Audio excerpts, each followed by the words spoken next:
Hello, I'm Joel Blackford with Beth Hassan Sabbath Fellowship at 1631 Ford Parkway. We meet in St. Paul every Sabbath from 11:30 a.m. to sunset. We've been seeing some new people showing up, some visitors, based on the fact that the world is getting busier. And so this recording is interesting. I've always talked about this for, 10, 12 years, that I truly believe the seals open up, that you have to open up a document to be able to get to, say, the trumpets or the bowls. And so we have more evidence now that we may be entering into the fourth seal.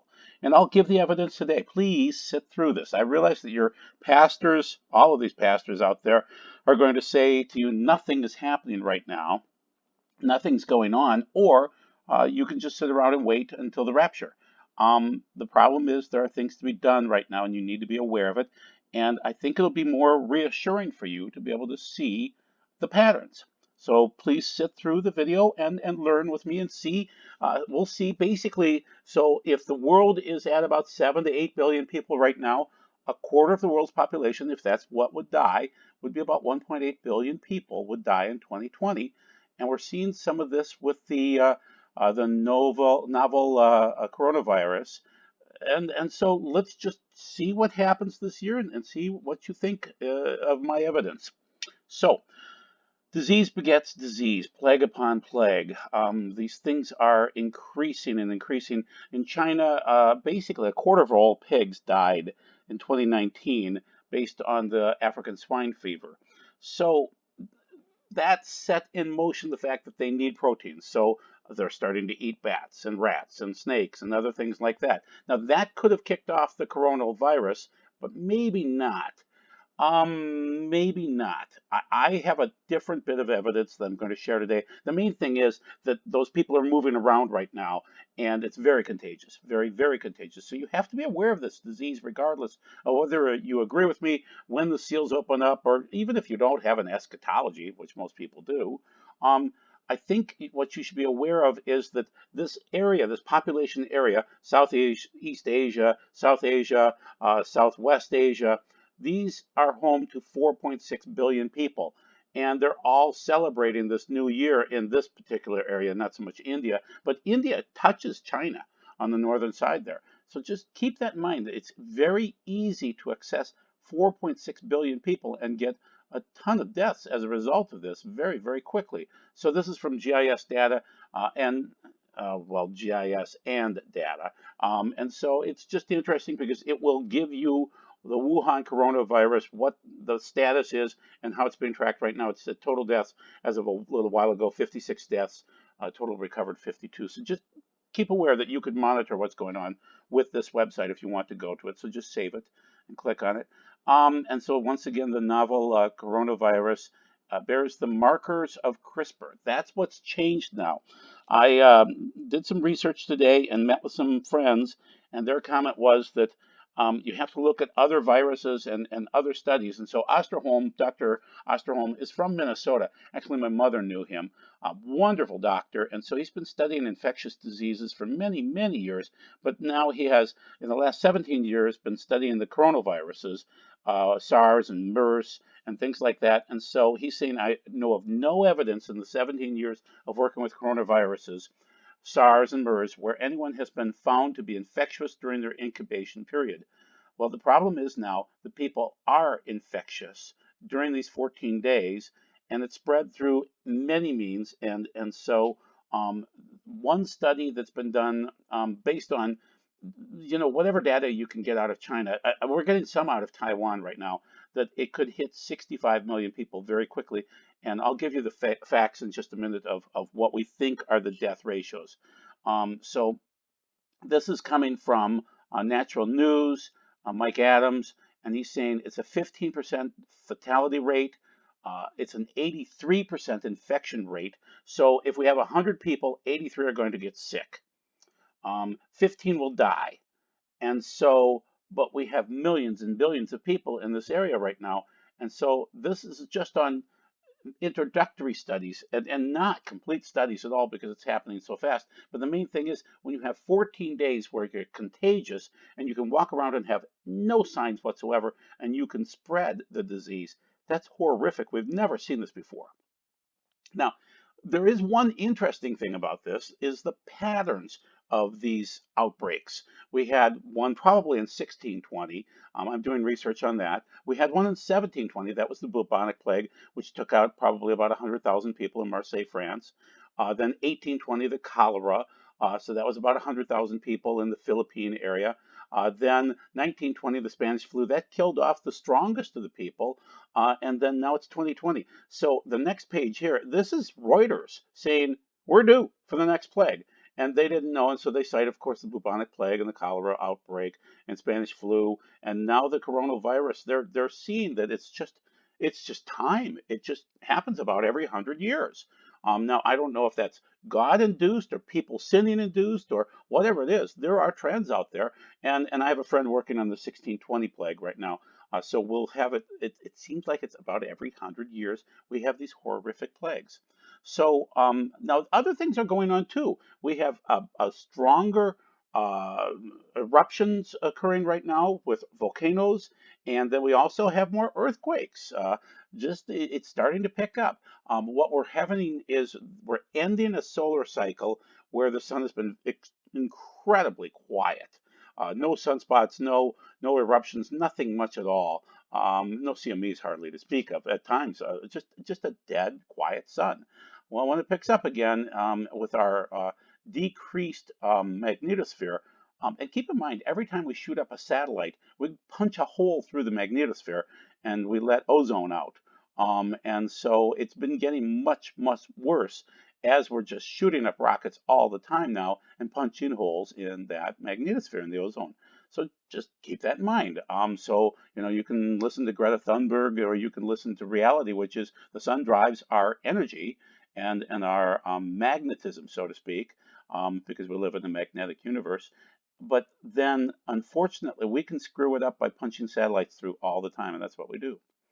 Now, as I get into the Bible, I want you to be aware that I try not to twist the Bible. I try to give you evidence from Old Testament and New Testament, and I try to use the Septuagint to be able to show you the link between the two, even though I'm not that good at the Greek, I'm better at the Hebrew. And I try to relate prophecies that matter, whether they're Old Testament prophecies, New Testament, or modern day prophets that I actually trust, and there aren't many. And then the news. I try to give you the real news as much as possible. Okay, so now first we're going to jump into plagues in general, just so you can see the consistency throughout the Bible. So first of all, this is from Matthew 24. This is the Olivet Discourse. This is Yeshua on the Mount of Olives speaking to his men. And they're saying, when will we see this time when you return? And he says, well, you'll be misled. Then you will begin to hear of wars and rumors of wars, and that's polemos, and that is very specific about wars. And we're seeing that right now, of course, with Iran and other places. North Korea. Don't be alarmed. These things will take place, but it's not the telos, the end. And telos in that case could mean the continuation, where he returns and we continue on. We'll rise up nation against nation, kingdom against kingdom, and there will be famines. Okay, so now keep in mind it's limoi, but it should be loimoi also. It should be both. Unfortunately, in most of the Greek translations, it varies from translation to translation. So it should be both. So I put extra markers in there that is missing, but I'll show you that it is in there in another Greek translation. Seismos, and some of those are going to be great, mega seismos, earthquakes. And then these are just the beginnings of the birth pangs. I want to show it to you one more time and highlight this limoi word, or limois word, which is famines again on Mark 13. Basically, it's the paraphrase of the same thing that you read in Matthew 24. And you'll hear of wars and rumors of wars. Don't be disturbed. This isn't the end. We'll rise up nation against nation, kingdom against kingdom, earthquakes throughout places. There will be famines. And these are just the beginnings of the birth pangs again. Okay, so you see this word, and I'll go through the word more in just a moment. I want you to see it in context 3 times. Luke 21, these are synoptic gospels, so you'll see first, but not immediately, the end, the telos again. Then he was saying to them, we'll rise up nation against nation, kingdom against kingdom, earthquakes. There's seismos. Great, there's your megas. And different places and famines. Now here it is. Limoi and loimoi, famines and pestilences. Do you see how similar they are, 3042 and 3061? And once again, I will break those out for you and show them to you. But the main thing is I want you to see them together. These are Jesus' words telling us beware of great earthquakes and famines and pestilences at the same time, and fearful sights from the heaven and signs, mega signs there will be. So be aware those things are going to happen too. If we actually go into this time frame of the fourth seal, you're going to see more signs. But you should see mega earthquakes, famines, pestilences, so limois and loimois, and then phobia. You can see it there for fearful sights, phobia, and then signs. Semia, semion. Semiano would be more like a trumpet blast, but it's all similar in the Greek. The main things you should see those if we're actually going into this time frame. I wanted to give you this just because we'll finish out Luke, just so you can say, oh, at least Joel's not beating me up with everything horrible. And there will be signs in the sun, moon, and stars, and upon the nations, and perplexity, roaring of the sea, rolling surge, fainting men from fear and expectation of what is coming on the earth. For the powers of the heavens will be shaken. And then you will see the Son of Man coming in a cloud with power and glory and great. He will be showing up. But first, we have to go through these things first. So now we're going to go into the limois and loimois. Okay, do you see it there on Matthew 24? It's actually both there in this particular Greek scroll. And so famines, pestilences, earthquakes in diverse places in Matthew 24. And I wanted to show you then, so Strong's 3042 is limos, and you can see how it's pronounced there, and that is a scarcity of food. Okay, and that works out. And that works out in Hebrew too, when we go back and use that word there. And then loimois is a plague, disease, figuratively a pest. It can also be a man-made pest too, so keep that in mind. And so we'll just note all of these things. Just keep on researching with me and see what you think as we get to the end of this. But just keep in mind, these things are all packed together in the same statements throughout the Bible.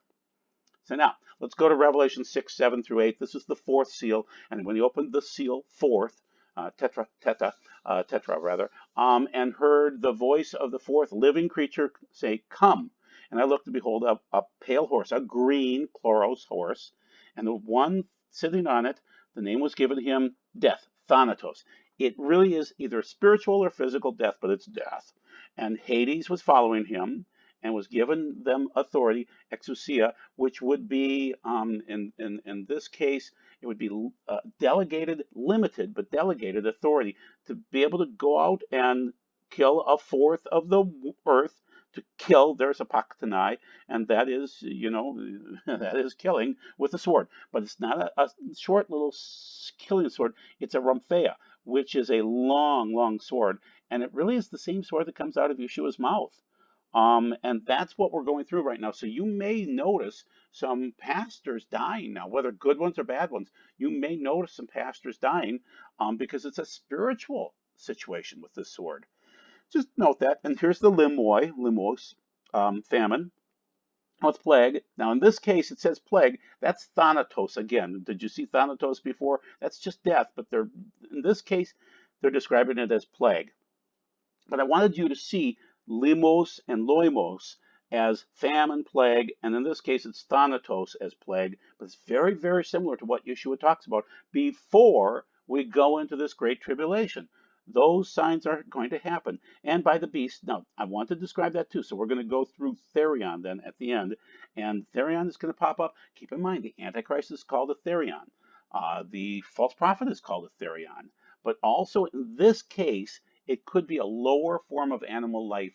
I'm arguing it's biological warfare, and there is a wonderful author that's now deceased named Chris Putnam that does agree with me, and he's a Greek scholar. The Therion is a lower form of life, probably biological warfare in this case. And keep in mind, even though the Greek is pretty specific, and Hebrew bounces all over the place in terms of meanings, it's more based on context.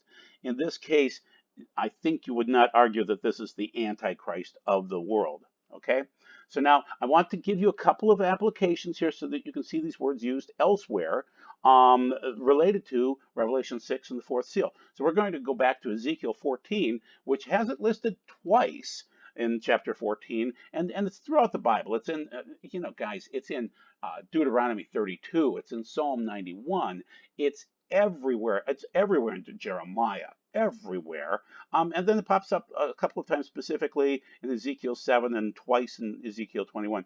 So I wanted you to see the big four that you just saw, the four judgments that come from, and they're similar to the fourth seal. So, thus says Adonai, the Lord, but if also four punishments, the ferocious broadsword, that's the Ramphia sword, that long supernatural sword, that's very much Yeshua's mouth sword, and famine, there's 3042, and wild beasts, so that is 2342, that's the Therion.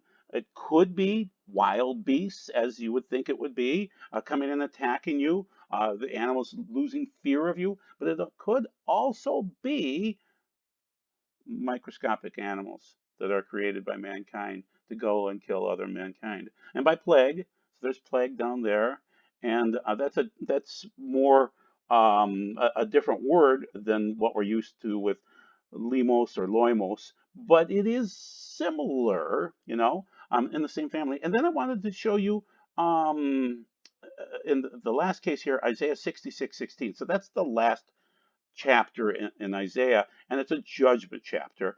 And for by the fire of the Lord shall be judged all the earth, and by his Ramphia, broadsword, all flesh. Many shall be slain by the Lord, by this sword, this supernatural sword that comes from his mouth. They will be the wicked, but they will be slain by this mouth sword. So it's consistent throughout. So once again, I want you to see thanatos, which is death, physical or spiritual death, separation from life, salvation of God forever by dying. It can be a physical or spiritual. And so I wanted you to see it again. So there's thanatos. It pops up twice in Revelation 6:8, and I wanted to cut and paste that for you. So to kill with the sword. So that was the Ramphia with hunger, with death, Thanatos again. So death and Hades followed after him, and then to kill and death, and with the beast, the Therion of the earth. So you can see it again. It's physical or spiritual death. That's Thanatos. So you're learning your Greek tonight. So now here's Therion, which is that last section. So according to this, and I'm picking and choosing here, it's a lower form of animal life. It could be biowarfare. It's the diminutive of ther, little beast, little animal. Okay, could be bees. In Paul's case, it's a snake. In Acts, wild animal, wild beast. Revelation 6:8. Under the figurative of a beast as depicted, yes, as the Antichrist, both his person and his kingdom and power, and also the false prophet is called the Therion too. And then I quoted off to the left-hand side, Acts 28:5. Paul shook off the Therion into the fire, and he felt no harm. So when you're walking in the Spirit of God, the Therions can't affect you, whether it's biological warfare or the Antichrist or the false prophet for that matter. And I am arguing that it could be in this case, in Revelation 6:8, biological warfare. Now I need to take you back through the whole Bible and show you prophecy, and we'll go through quickly, so don't worry, I'm not going to take you through the whole Bible. But there's these dream sequences of Daniel 2 and Daniel 7, and they relate to Revelation. They really, really do, and the words carry through. So you've learned these words, so let's apply it so you can see, and we'll use the Septuagint to help you, so I'm not going to teach you Hebrew as much today.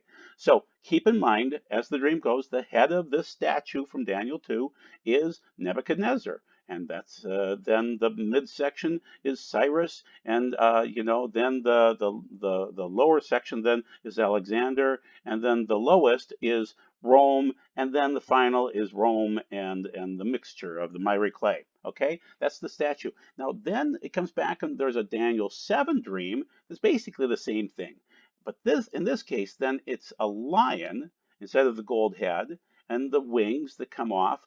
And that's similar to Great Britain and the United States coming off Great Britain. And then, Great Britain stands up. Then the next one is the bear with the three ribs. Well, that's very similar. Yes, that's Cyrus, and that is Medo-Persia, but that's also Russia. Well, the leopard is going to be Greece and Alexander, but it's also very, very similar to Germany.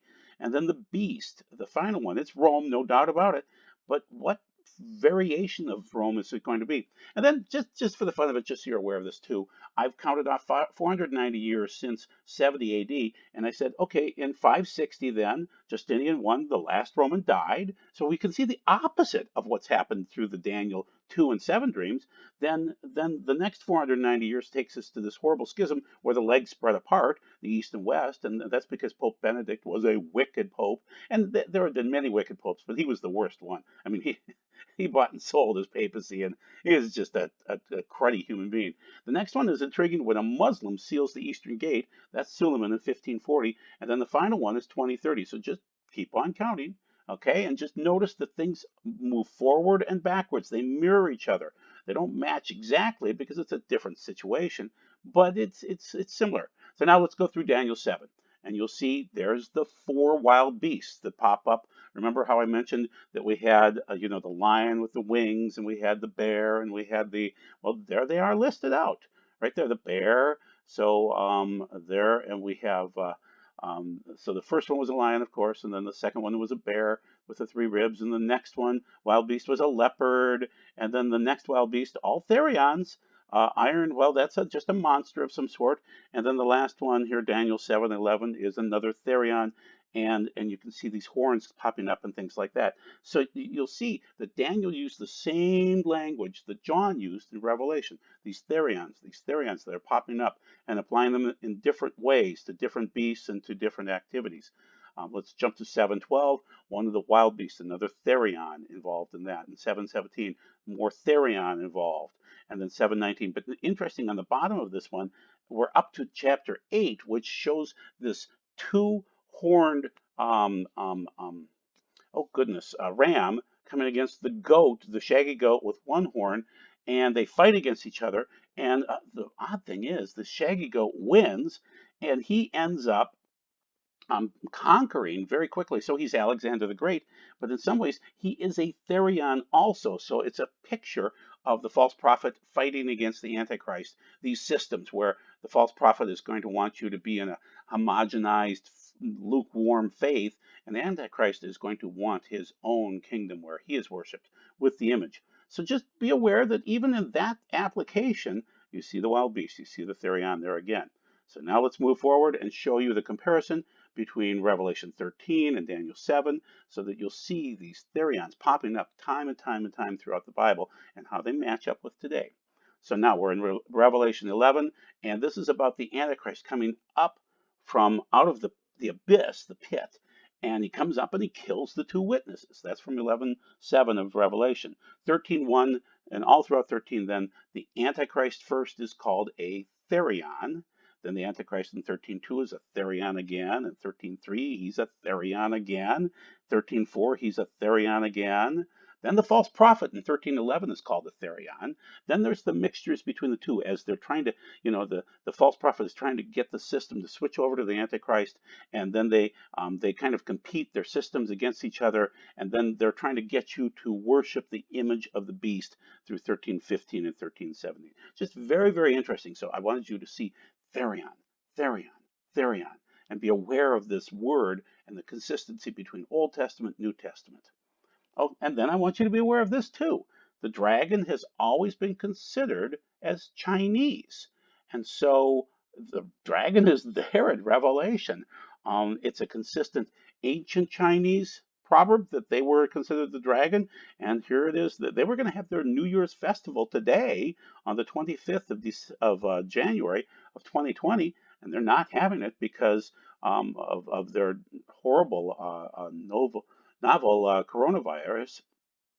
And so just keep that in mind, the dragon, the dragon.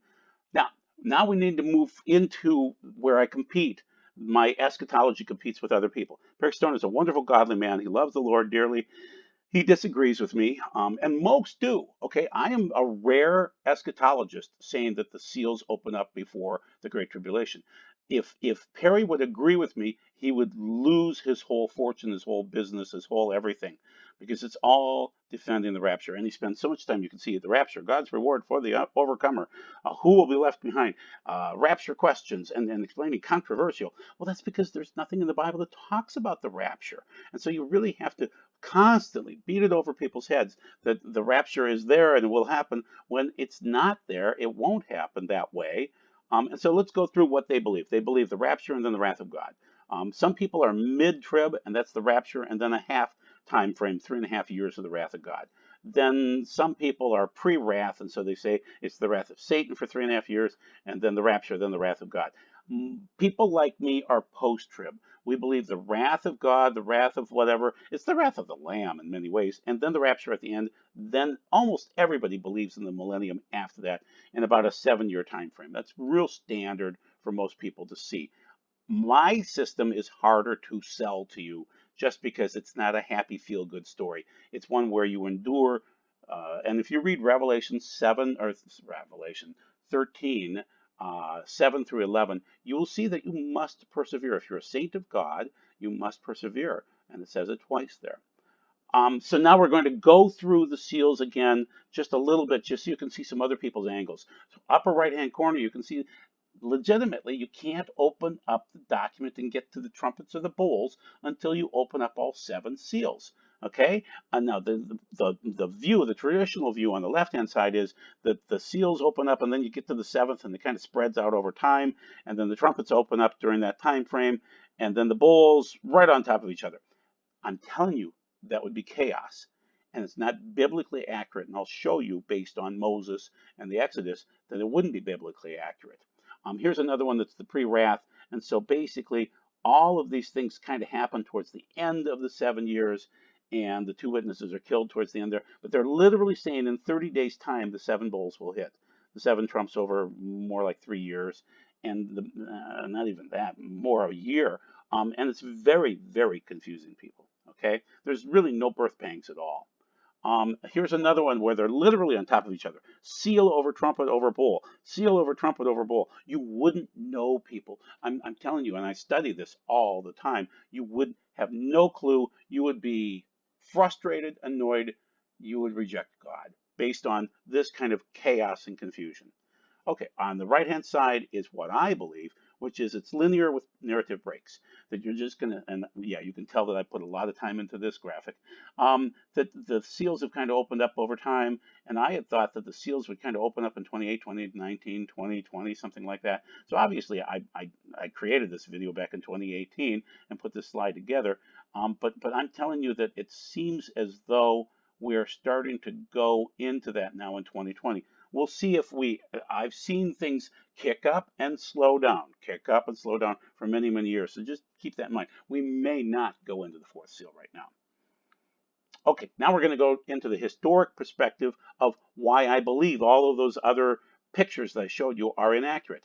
When we go through the 10 plagues, we see right on the bottom of this page, well, here, I'll just read it to you. So we see all 10 plagues, and all the waters that were in the river were turned to blood, and all the fish that were in the river died, and the river became foul, and the Egyptians could not drink the water. So we know this is the water turning to blood. And the magicians, now this is interesting, the magicians of Egypt did in like manner with their secret arts, and Pharaoh's heart was hardened because they were successful for a period of time. And then on the bottom, 7 days were fulfilled, and the Lord had smitten the river. So now let's look at that from this perspective.